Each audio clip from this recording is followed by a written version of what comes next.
Sarah was 127 years old. These were the years of the life of Sarah.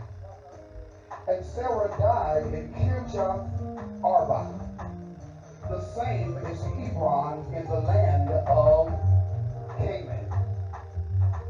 And Abraham came to mourn for Sarah and to weep for her. Y'all take care of that.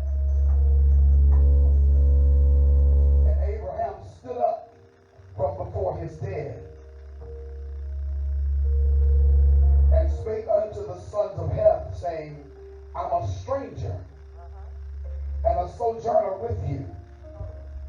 Give me a possession of a burying place with you, that I may bury my dead out of my sight. And the children of Heth answered Abraham, saying unto him, Hear us, my Lord, thou art a mighty prince among us. In the choice of our sepulchres, bury thy dead. None of us shall withhold from thee his sepulchre, but thou mayest bury thy dead. And Abraham stood up and bowed himself to the people of the land, even to the children of Heth, and he communed with them, saying, If it be your mind that I should bury my dead out of my sight. Somebody say, out of my sight. Hear me. I need just a little bass back in that, just a little bass. I don't want to wreck my voice. Hear me and entreat for me to Ephron, the son of Zohar, that he may give me the cave of Machpelah. Somebody say Machpelah. That's good right there. Now stay where you were. Take me back where you were, the musicians. Which he hath, which is in the end of his field. For as much as it is worth, he shall give it me for a possession of a burying place among you. And Ephron dwelt among the children of Heth, and Ephron the Hittite answered Abraham in the audience of the children of Heth, even of all that went in at the gate of the city, saying, Nay, my Lord, hear me. The field I give thee, and the cave that is therein I give it to thee. In the presence of the sons of my people give it I thee. Bury thy dead. Abraham bowed down himself before the people of the land. He spake unto Ephron in the audience of the people, saying, But if you'll give it to me, hear me. I'll give you money for the field. Take it of me, and I will bury my dead there. Thus far the reading of the word of the Lord. On your way down, if you don't mind helping me to bring emphasis to my message this morning, I have a word from God for this house. I have a special word from the Lord for this house.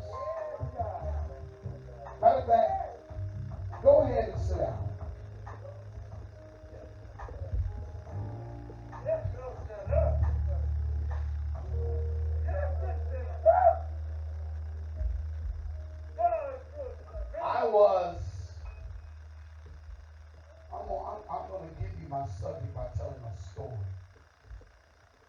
I was at an associate's house not long ago, and the associate was kind of strange to me.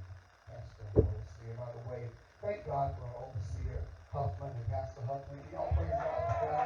My friends. I love me some them. I love me some them. I was at, and notice I say an associate, not a friend. Okay, all right. And sitting there, and the associate began to tell me some stuff, and I just sat there and listened.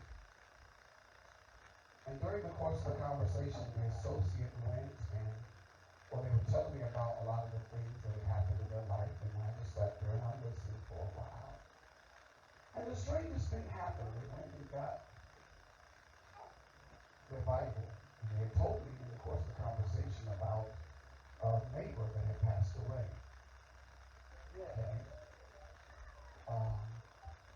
And in telling me about that, I didn't get too concerned about that. It didn't bother me. But then as I was preparing to leave, they went and got this Bible that was sitting in one of the little cubbies in the house right there, in the living room.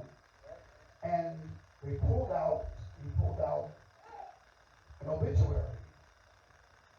Pulled out a program, a funeral program of this deceased neighbor he had told me about. And when he pulled out the funeral program of the deceased neighbor, out of this Bible started falling a bunch of other obituaries, funeral programs. And the Lord began to tell me in that moment he needs to detach himself from the dead.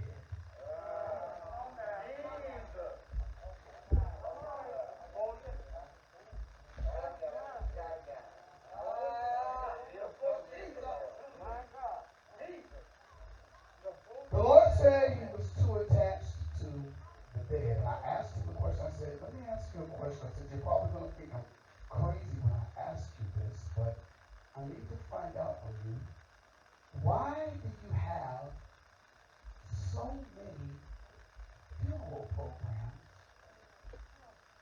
and not just in your house, but in this venerated place, this special place in your house? And he said to me, I honestly don't know. Y'all not going to talk.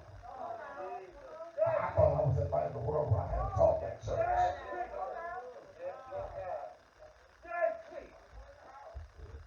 And so he said, he went on to say, he said, my grandmama collected obituaries. My mama and them collected obituaries. And for some reason, I have taken on the practice of collecting. Thank y'all for helping me preach. I said, you don't see anything wrong with gathering up all those obituaries? And then what really got me, when I kept questioning him about it, he said, sometimes I even talk to him. Yep, I'm glad I'm on my way out the door right now.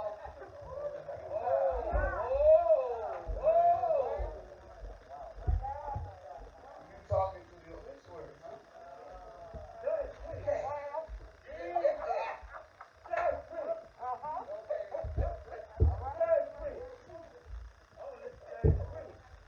These folks are dead.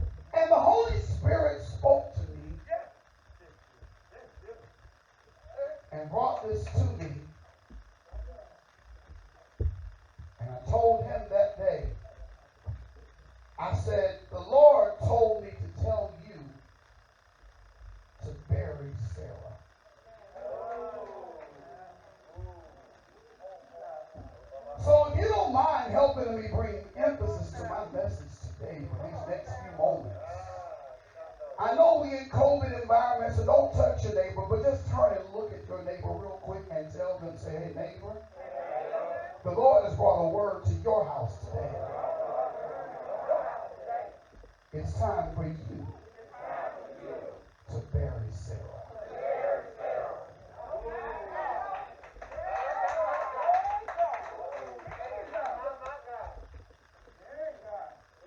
But can I also walk in the prophetic mantle today and tell you there's a blessing?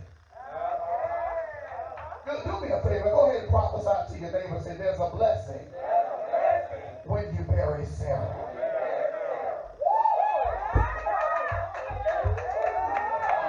Don't do it. Don't do it. It's going to go up.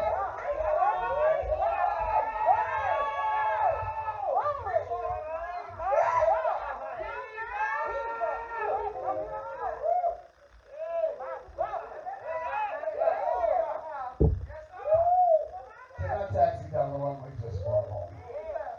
Genesis chapter 22 takes us through the process of Isaac coming into existence. Now we understand, ladies and gentlemen, that Abraham lived a total of 100 years before Isaac shows up on the scene. Now, let me just pause for just a moment. I've said this before, standing right here in this pulpit, Abraham was about 75 years old when he got the promise that Isaac was coming. Y'all better help me preach right here.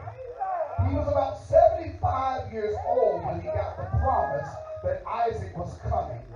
Now understand, I just said to you he was 100 when Isaac showed up. He was 75 when he got the promise. Now the question I have for the saints of God today, how many of us could stand 25 years, the waiting period between the promise and...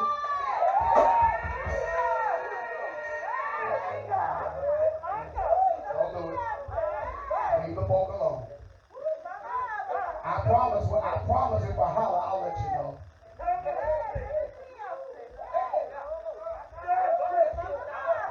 Matter of fact, what key here? Give me C sharp real quick. Give me C sharp. Let me hear that. Yeah, that's it. Stay right there, just in case. So now, my question to you: most of y'all get discouraged and get broken down and get disheartened when your promise doesn't come within a month's time, if it doesn't come within 6 months, when you don't see your child saved in the time frame in which you expected it to happen, you suddenly lose all of your hope. But what if you had to wait 25 years to get your miracle? Can you handle? Look at somebody around you and say, can you handle your waiting period? See, you're messing with that again. Leave it alone. My question to you is, can you handle your waiting period? Now the promise comes and he says you're going to have a seed. As the sands of the sea and as the stars of the sky, so shall your seed be, Abraham. I'm going to bless you.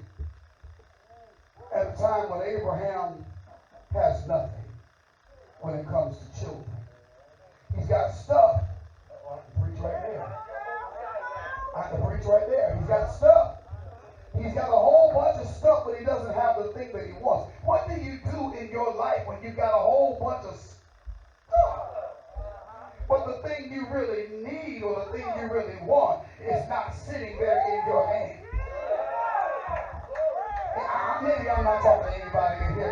Maybe I'm just talking to social media. You got other things in your life, but the one thing you really want.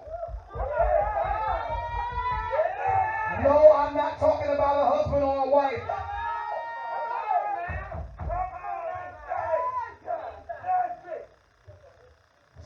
So we get down and Abraham has a son by the name of Isaac. Isaac finally comes at the age of 100. He finally has him. And then God challenges his faith. Now my next question is, now God challenges faith in the waiting process. Now he challenges him in the sacrificial process.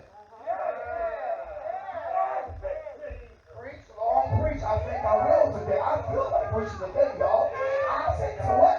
Now, first God challenged him in the waiting process. Second thing God challenges him is in the sacrificial process. What do you do when you might have to give up the thing that God promised you in your life?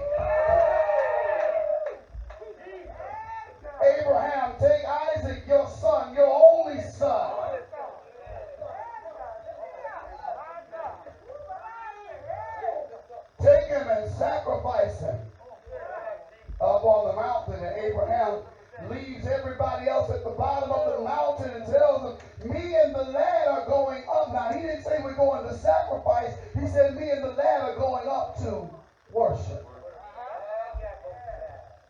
See, y'all missed the shout in the text. Y'all missed the whole shout of it. He said, we're going up to worship.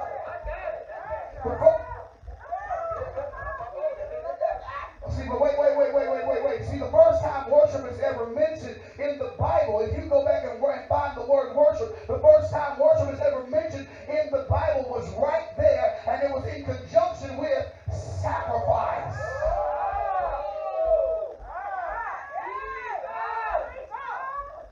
I will do the best I can, and I promise you I will.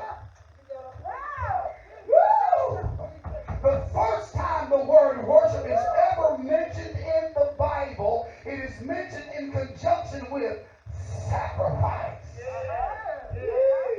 God tells him, take Isaac up the mountain, but he tells the boys, y'all hang out down here. And he said, y'all hang on out down here. Me and the boy are going up to worship. And he said, but we. Y'all should have shouted right there. Abraham had prophetic insight somewhere down on the inside. He didn't say, I'll be back. He said, but God told him, sacrifice your son. So now, something in Abraham knew somehow.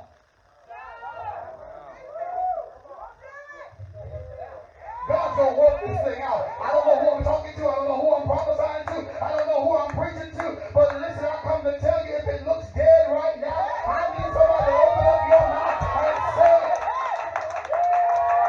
we'll be back.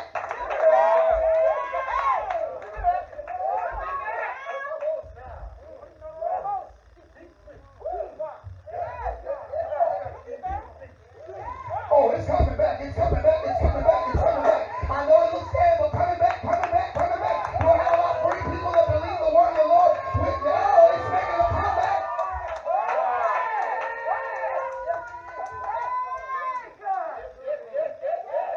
Y'all gonna make me preach again today. I see it. Don't sit down. You'll make me nervous. So, chapter 22, he has the sacrifice test. Then we come to chapter 23.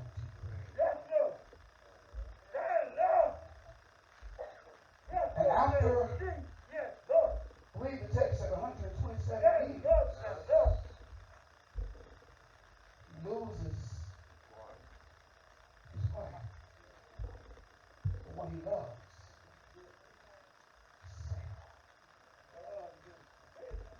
Somebody he's connected to. Something that is close to his heart. Someone he is paying attention and really.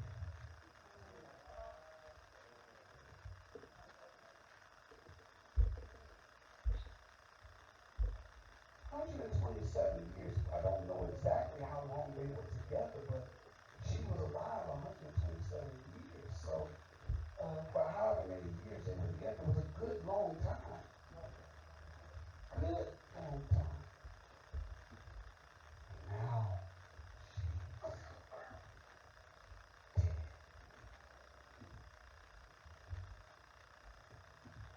I submit to you, my brothers and my sisters, today as I bend this corner and prepare to round third base. I ain't at third base yet, but I'm going to prepare to round it.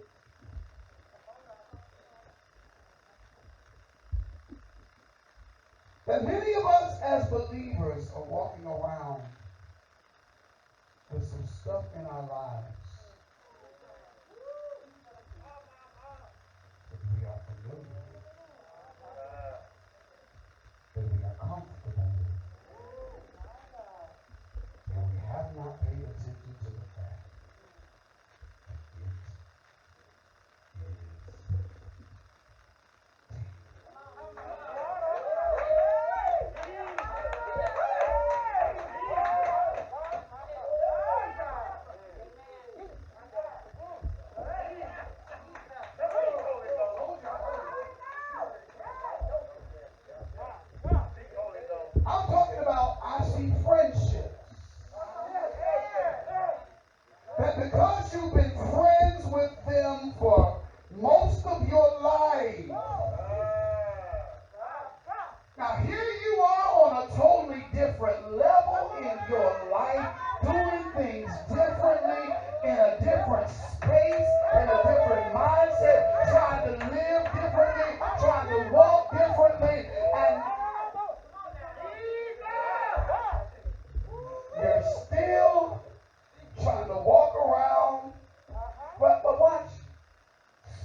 was something, she was somebody that Abram was in covenant with.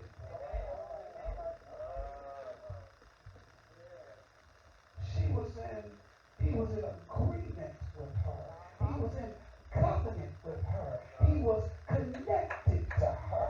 Our friendships were in covenant with, and so we feel like we are obligated.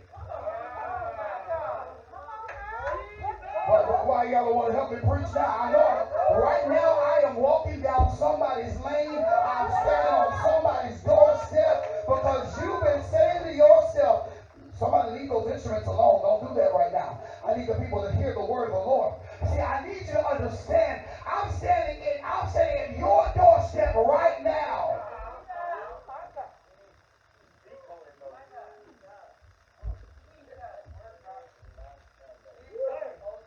Can I dig? It's not just old friendships. For some of you, it's dead relationships.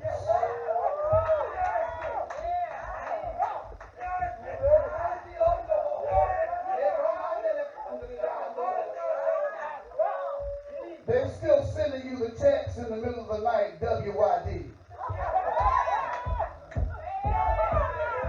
Don't play with me. Don't play with me in here. Don't play with me in here. Don't play with me in here. Don't play with me in here. You know what WYD means. It doesn't just mean what you're doing.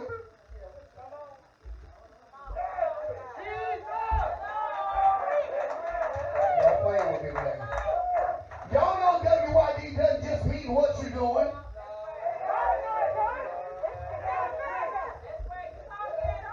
Because underneath that WYD means let's hook up, let's link, let's connect, let's get together. Can I keep it real in here? Can I keep it real? It means I'm horny, then we get a booty call.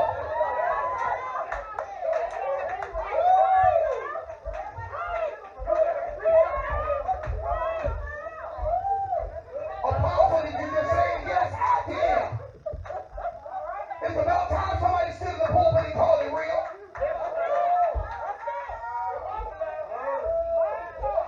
But every time you do it, when it's done, you got the itch scratch, but you feel empty.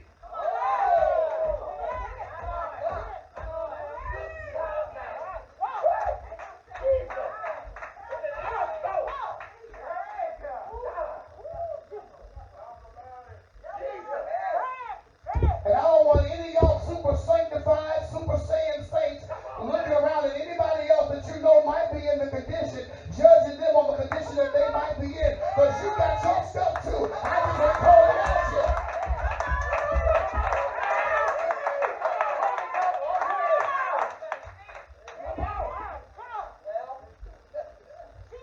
Yeah, just because I didn't call yours out don't mean I won't come down your lane too.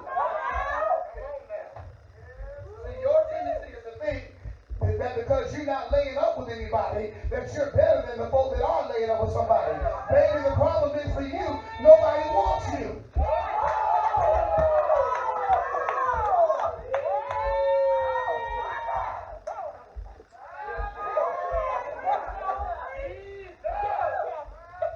You just mad because they're not calling your phone.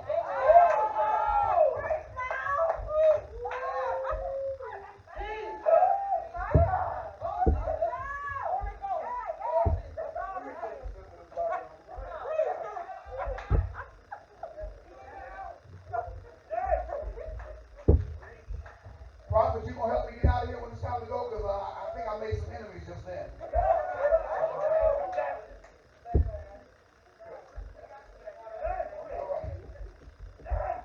But I'm telling the truth, am I not?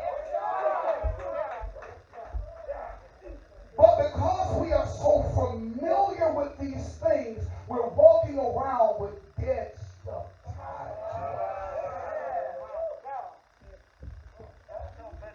It's difficult to move forward when you've got dead stuff.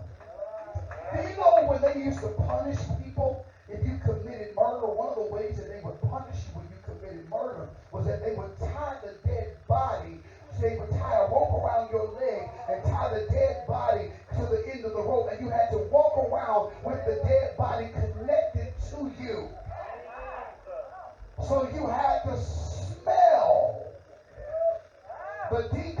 transition. You had to smell the decay. You had to smell the results of what you had done.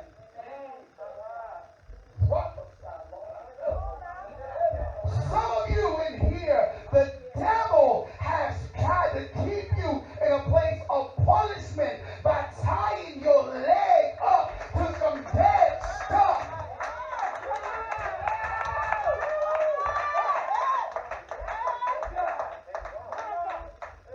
First problem is you're struggling to walk because you got something dead attached. Hey, somebody else say, God, help me get rid of my dead attachments. Help me get rid of my dead attachments. See, you ought to look at your life and say, God, I may not have a dead relationship. I may not have a dead friendship. It might be a dead mindset. I may be thinking in the old way that you've been trying to free me from. But God, whatever the dead attachment is, free me from it today, God. I don't want to walk out of here carrying the same old dead mindset. I don't want to be carrying a dead attachment.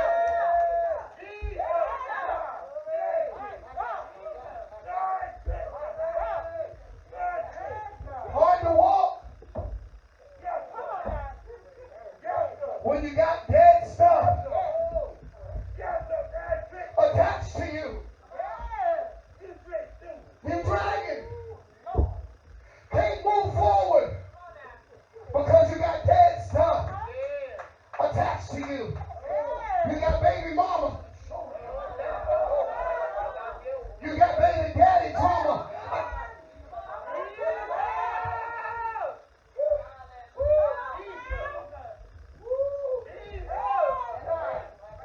You got tax trauma.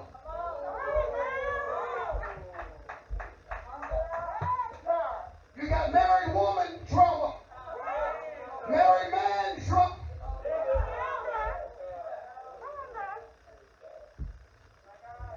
Dead attachments. And you're dragging them. So you can't move freely. Some of you have been wondering why you you've been coming to church. Dancing. I figured it out. I got it. I hear it. You asked the question, why you had to be a cheerleader this morning. You said you didn't feel like being a cheerleader. The reason why you had to be a cheerleader here this morning was because too many people came in this door bringing with them dead stuff. I wish I had about 3 people that would holler back at me over here. Listen, it's okay to be honest in the sanctuary today. If you're one of the people that came with some dead stuff, it's all right because it's a place where you can get free. I know there's some judgmental people. I know there's some crazy, nappy-headed Nickelodeons that don't want to see you get free. But forget the nappy-headed Nickelodeons that don't want you to get free. You ought to go ahead and declare, I'm still going to get free anyway. Today is my day of freedom.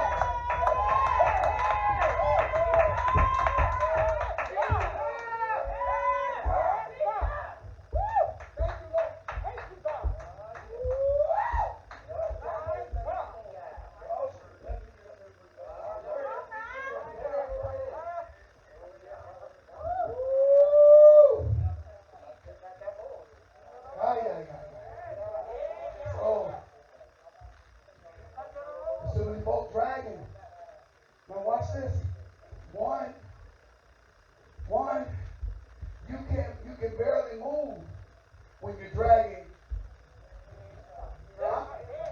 that stuff. 2, your senses are dull when you're dragging. Because all you smell is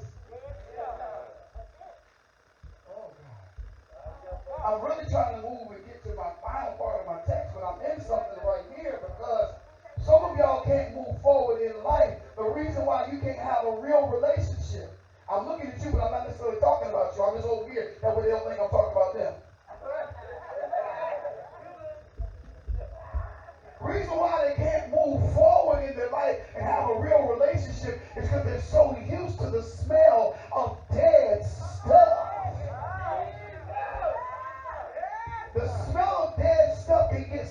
your nostrils. Have y'all ever ridden by an area? See, y'all in Alabama, y'all know about skunks. Y'all ever ridden by an area where a skunk has been run over in the road and that smell gets in your car? And when it gets in your car, it gets in your nose, and you can ride for miles and miles and miles. You are gone from the skunk, but the smell. Wait a minute, the skunk was way back there, but whatever smell that skunk had, somehow it got in my car and it's riding with me. Some of y'all got some dead stuff that has been smushed and it's riding with you. And I need to tell you, it's killing you because it's riding with you. It's dulled your senses. You got some good air freshener in your car. I'm talking about you got the glade and the fevery, but you can't even smell it because you rode through an area where the skunk was and it's riding with you and it's still in your car. Does that paint the picture for you? Dull your senses. The Febreze is, watch this, catch me. My brother right here with the gold on, JJ. You with me today? Watch this.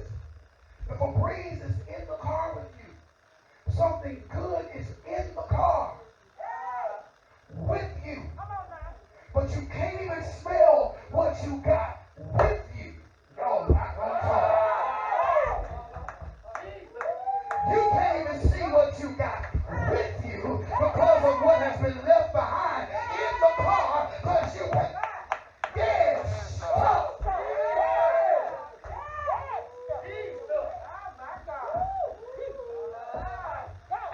You see it?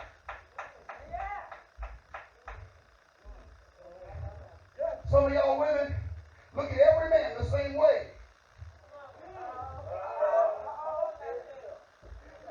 Because the last one cheated. The last one was a low-down dog. So now you think everyone's a low-down dog.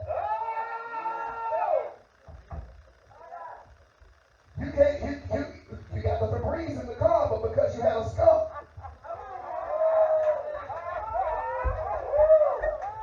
you still smelling the skunk, your senses are dull.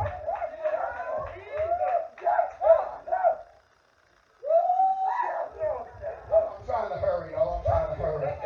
I'm trying. Y'all get mad at me. Y'all ain't gonna like me. Oh, brothers, don't think y'all get off easy. Because y'all do it to the women too. Ladies, y'all should have hollered back at me right now. Y'all should have had my back. Oh, she done tuned up on that one. Yes, Lord.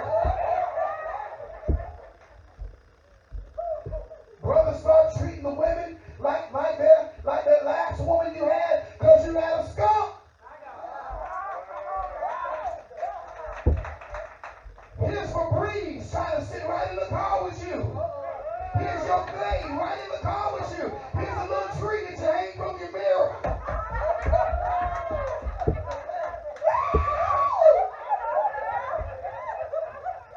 Right in the car, and all you smell is a skunk.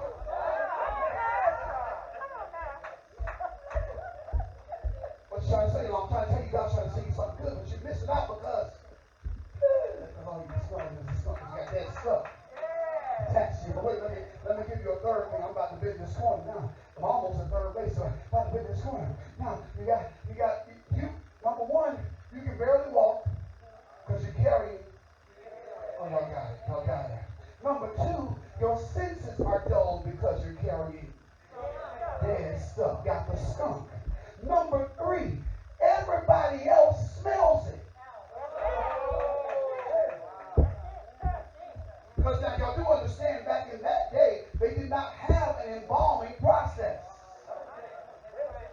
They didn't embalm in the Hebrew culture.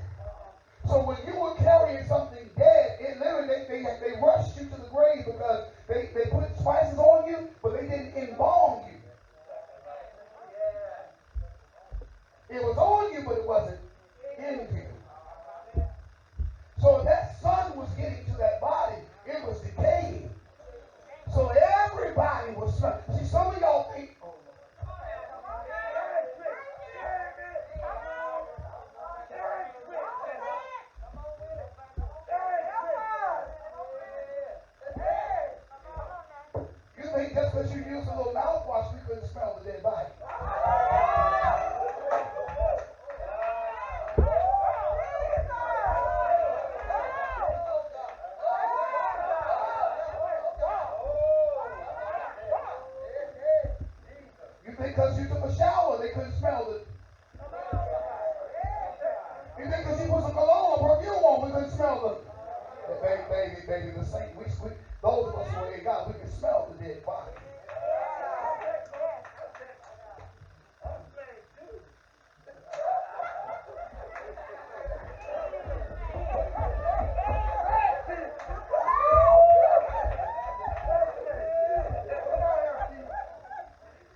out here and say, well, the bishop said, quit my job. No, I didn't. They don't fit no one. No. If you're going to do that, you better make sure you heard God, not me. All right, so let me bend this corner. So now you got to make a decision. The first thing is you got to make a decision about your dead stuff. And I'm telling you today, there has to, watch this, and it has to be a finalized decision about your dead stuff. Many of us make decisions, but they're not finalized decisions. Y'all not talking. Y'all not talking now. Y'all not talking now. We make decisions, but they're not finalized decisions. We got what you call that word? That's the word I'm looking for. Contingency decisions. We got contingency plans. But I need to talk to some people and say, today I'm not making any contingency plans. I'm making a final decision on my dead stuff. You got a contingency plan in case this doesn't work out. I can go back to what's familiar. I can go back to my Sarah. But today I'm making up in my mind that I'm burying my Sarah. Look at somebody around you and tell them, say, neighbor, you got to bury your Sarah. So I have to hurry now through this text. And so the Bible said that Abraham made a decision. He mourned her for a little while, but he made a decision. I cannot let her stay here around me, because if I do, I can't move forward with my life. He mourned her for the time that he had to mourn, but he decided I need to bury her. But watch this, y'all. When he made the decision to bury her, he went into the land of the Hittites. Now, he said he went into the land of Canaan, into Hebron. She died in Hebron. He went into the land of the Canaanites, and he said, I need to get a parcel of land in which to bury my wife. And because Abraham was known as such a great man, the Bible said they were willing to give him whatever he wanted. But now the Bible declares that Abraham, when he spoke to the leaders of the group, of the tribe, he said to them, give me the land. He said, I want some land to bury my wife. And so the Bible declared, they said, I'll give you the land. He said, no, you can't give me the land. I got to pay for it. Lord, have mercy. I got to talk to some people in here today and tell you that if you're going to move forward, you're going to have to be willing to pay the price to move forward in your life. I need to find, don't do it yet, sir. I'll tell you when. But I need to find out today, is there anybody in here who will say, God, I'm ready to pay the price to move forward in my life. Nothing is coming for free. I got to pay the price.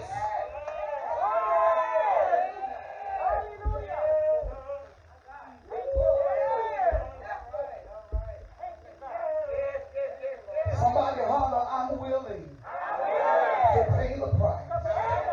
Now that's easy to say when you're standing here in church. But when the time comes and you really got to pay the price for real, and it's facing you, are you willing to really pay the price? I got the business card. I felt it right about now, Pastor Baby. And he said, I'll pay whatever price you give me, because I got to buy this land. They said, if you buy the land, we'll give you the cave to go with it. If you pay the price for what you're asking for, God told me to tell you, I'm going to give you more than you ever expected. Somebody shout, more than you ever expected. Say yes. Yes. I feel my help in here now. And ladies and gentlemen, he said, I'll pay the price for the field. They said, we'll give you the cave. And the Bible said they gave him what he asked for. He paid the price for it. But then as I studied, I'm ready to ride, fellas. But as I studied, I found out that the cave and the land that he had was called Machpelah. Somebody say Machpelah. Somebody say Machpelah again. Oh, Machpelah was in Canaan. Somebody say Canaan. Lord have mercy. What you know, can I give y'all two things and I'm going to get out your way? Number one, I said Macpilla was in. Y'all didn't help me. Macpilla was in Canaan. Macpilla was in Canaan. Why is that significant? Because what Abraham didn't know was that when he bought that field, he was actually putting a down payment. He was putting a deposit on his future, on the future for his family. Oh, when you pay the price to bury your Sarah, you're putting a deposit down, not just for your future, but for the future. Y'all not gonna help me preach. For the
setting yourself up. I can't hear you talking. You're setting yourself up. You're setting yourself up. For the devil party. Say yeah.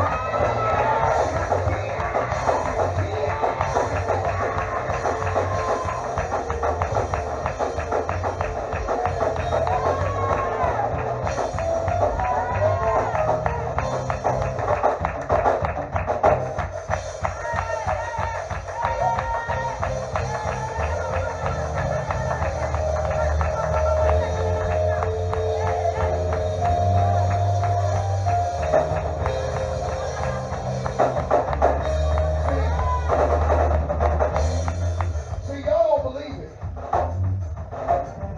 See, the problem is, you got to put in the work.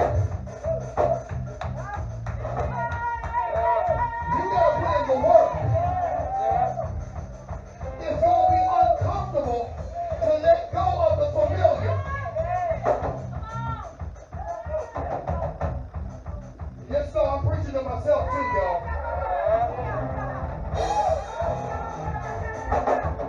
There are levels that I walk at in God that I can't walk at anymore. It's comfortable to walk there, but I know that level. But if I'm going to go up, wait a minute. I thought I was done when I told you about macula, but I forgot one more thing.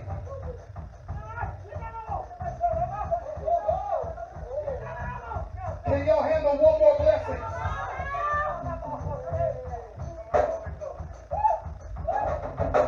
I told you Abraham waited 100 years to get Isaac. When Sarah died and he buried Sarah, he married another woman. Y'all not talking.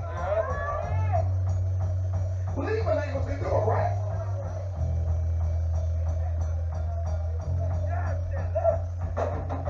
Here's the shout. Now, Abraham got the promise when he was 75. By the time he got ready to have Isaac, his body was dead, meaning he was impotent. God brought, thank you, sir, that's what I need. God brought his body back to life so he could have Isaac.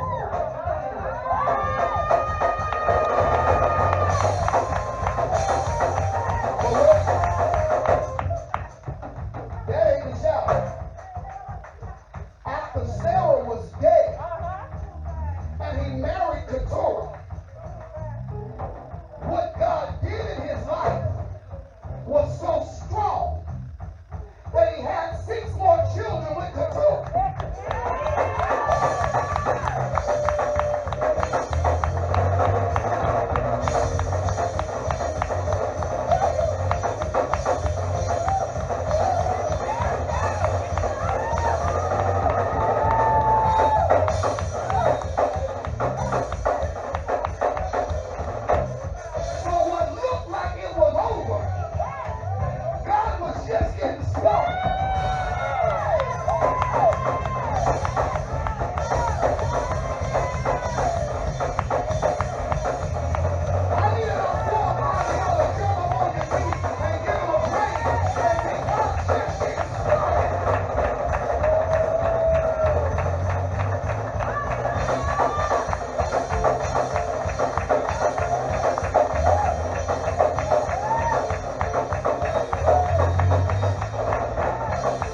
their business, but I need you to pick them up and put them down for them.